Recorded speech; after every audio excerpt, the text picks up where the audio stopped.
Well, howdy all you collector car fans out there. This is once again Jason, the owner and founder of Southern Motorsports. So this little Tales from the Bush is quite an adventure. I wish people could feel and see what I went through to go through all this stuff. This right here is a 70 383 Charger. Now, this Tales from the Bush is more for hopefully people in the future in buying what is called a survivor car. This is a survivor car. This car has never been touched. I was actually got a flat tire, and the old fella had come out to help me out because I had a van and my 30-foot long trailer, and he asked me what kind of business that I was in, and I told him, and he's like, well, I got one of those old cars. And he brought me over to that bar you see in the background right there, and sure enough, this yellow car was sitting in there. To get it to this point right here, it took me an awful lot to get this car out. But she was a beauty, and he was the original owner. Those are the original hubcaps. It's the way he ordered the car. So I thought it was important to do a video on survivor cars because a lot of people think they have a survivor car or are about to buy what they think is a survivor car, and it's really not. So what's the big deal about a survivor car? Well, I mean, there's a lot of things. Biggest thing is what you're going to pay for the car. This fella right here didn't understand any of the survivor car or knowledge or anything like that. He wasn't even really interested in selling the car, but when I pulled out some cash for him, he's like, well, I'll take that. Yeah, you can have it. This car's been sitting here forever. This was actually after I was still on his property and I cleaned it up. I stayed out there for a whole day, cleaned it up a little bit so I could get it onto the trailer. But this is a true 383 Dodge Charger survivor car. So it really doesn't matter what kind of car it is. This is what a car looks like when it's untouched. It looks like crap. I mean, it's completely untouched. It was sitting in his barn. But the whole reason that I wanted to do this is because the survivor car term gets used so widely by everybody. And then everybody gets excited because it's a survivor car. They're going to see a car that's completely untouched. Well, they're not really that pretty when they're not touched and when they're actually a real survivor car. And as you can see, this car is not pretty. It's the same situation that it is with a lot of these cars. When they took the lead out of gasoline and they only had unleaded gasoline, these cars ran like crap. They sounded, when you laid into them, they sounded like a diesel engine. And when they ran like crap like that, really there wasn't much you could do except for bring it into a mechanic, get them to take the leaded head valves off, take the valves out of the car and put unleaded valves in it. And a lot of these old cars got parked, just like this old man said. He said the car didn't run worth a crap with the unleaded gasoline, and he just parked it. That's why there's no damage to the car. Super solid car. It was a daily driver for him. And once that gasoline switchover came, that was it.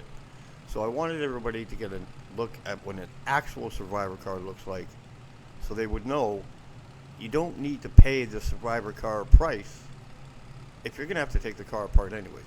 This car right here, as ugly as it is, as rough as it might be because it is an actual survivor, I wouldn't take this car apart. I actually drove this car around for a little while before I sold it. It was a fun car to drive around. It didn't help that the driver's seat was a little broke, but you know, I definitely had a little fun driving it around. Super solid car, pretty much everything worked on it. You know, I worked on it a little bit to get it roadworthy, but you know, this was the original owner. He hadn't touched the car. And he was quite proud of the car, but like I said, I just got a flat tire on the side of the road, so you never know where these cars are. You know, I was just in rural West Virginia, I think, and let me tell you, if you haven't been to a rural area of West Virginia before, it's quite an experience. It's different. That's definitely for sure. It's a lot of farmers out there, and you know, they're just making ends meet. I guess this old fellow didn't even care about this car, just happened to be sitting there, and when I told him, you know, I'd sure like to get this car from you so I can drive it around and stuff, yeah, sure. I asked him what he wanted for it, and you can see it was rough. I just stuck a battery that I usually keep for my winch in it, and it took me a little while, but I got it fired up. $8,500. That's what I paid for that car. $8,500. And you can tell that car has never been touched. I mean, it was rough, but the whole point of me doing this was so people could see what an actual survivor car looks like. They're not pretty. I mean, they're not always pretty. Most people would say this car needs to be taken apart and restored, and it's definitely justified to do that. It was a numbers matching car front to back. Car was solid. You wouldn't be spending a lot of money on body work, and it was definitely worth taking this car apart and restore it. I chose to sell it because it's the business that I'm in, but this is one of those cars I wish I would have kept because it was a really cool car. Now this next car coming up, same sort of situation.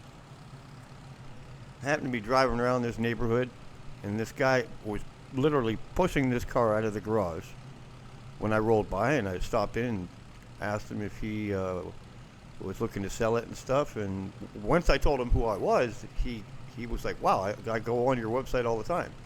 Your site's really cool. And it's obviously a long time ago, but I was starting to get recognized by people. And this was a numbers match in 383 Go Mango Go Fast car, 383 4-speed. This car had no options, nothing. I mean, there was no power, anything on this car. It was straight, get up and go. Some of my other videos I've said were I used to carry a lot of money with me. This is a classic example. I was literally just driving down the road when this guy was literally just pushing this out of his garage to do some work in his garage. I would carry between, $50 and usually $75,000 with me. The other reason why I carry a gun, more than one gun with me, on me, concealed weapons permit, and I always carried a trained dog with me.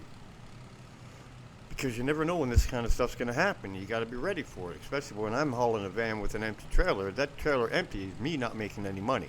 So this car was actually pretty cool. It was super solid. Didn't need a ton of body work on it, but it was a bone stock car. I mean, I don't even think it had a radio in it.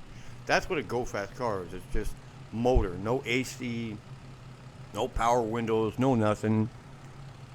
It was just a 383 4-speed. Yeah, it's a 70. I think I said 69, but it's a 70. 70 Go Fast Roadrunner. And, the guy had already done quite a bit of work to it. And, the hard stuff was already done. He was going to restore it, but, he knew times were getting tough. But, he had all the parts for the car. He had the original motor and transmission. You can see you put a deck panel in there right there, and around the window it's still pretty good. But, I said, are you interested in selling it? He's like, well, I've done a lot of work to it. Not really interested in selling it. I said, if you were going to sell it, what kind of money would you want for it? And obviously, he threw a stupid number out there, and it was a number that wasn't realistic for me because I could tell he didn't really want to sell it. But I said, give me a second. And I went to my van, and I came back, and I said, I said, let me just verify the motor and the transmission, and I did, and I pulled out $10,000, and I said, how's that sound? And he's like, well, that's close to where I was. Okay, I'll sell it. Of course, I didn't need the car, and I really didn't have a place to put it, but, this was something that I knew that I could hang on to for a little while and just stick it into storage, and it'd be worth something a little bit later on, because this is a great bare bones place to get started with. I mean, the floors were good, the trunk was good, the metalwork that needed to be done, he had already done it. And he was just doing this in a single car garage and just a hobby for him. And I didn't want to take his hobby away from him or his dream, but, we were talking about, we were in a time where, people could use money, and people always could use money, but we were getting in a bit of a rough time, and, he sold it. But, that's the whole point of what this Tales from the Bush is even though the car has been taken apart, do you consider this a survivor car? No, this car has been touched. So that yellow Charger you saw in the beginning, the car had never been touched. If you start repainting it and taking the motor out and all that, that's not a survivor car anymore. That's a car that's been handled. It's still an original numbers matching car or whatever, but the car has been touched, it's been taken apart, it's been painted. It's not a survivor car anymore. I'm talking about a car like that yellow Charger, which is why I did this series. A car that had not been touched. Literally, I pulled it out of the guy's barn. He parked it because when he started running unleaded gas, it ran like crap. The other thing I hope that people that maybe don't know so much about the business understand is when you get a car like this is rough. You're looking at 50 grand, 2 to 3 years, not even seeing this car. Just to get this car restored. Now check this building out. This is a little hidden thing I'm going to do later. Look at all those cars. That building was full of some of the rarest Mopars ever made. I'm talking cars that were one of one. The whole building was full of one of one. So many rare cars, it was ridiculous. I'm going to do a Tales from the Bush of this a little bit later on. Yeah, look at that stuff right there. All over the place. Well, I appreciate you coming by and checking out another Tales from the Bush. And don't forget to hit that special thanks button beside the share button and really help me out to keep going and doing what I'm doing.